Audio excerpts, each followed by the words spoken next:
Here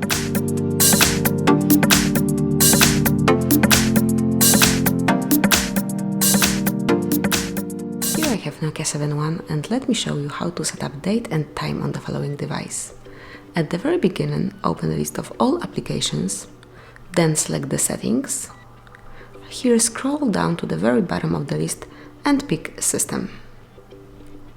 Now tap on Date and Time. And here you can either have automatic date and time, so your device will set it automatically, or you can switch it off and set the date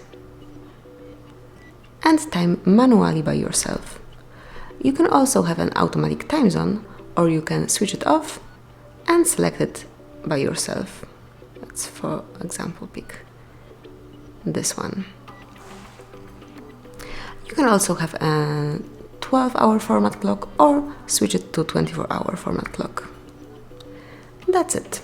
Thanks for watching. Please subscribe our channel and leave the thumbs up.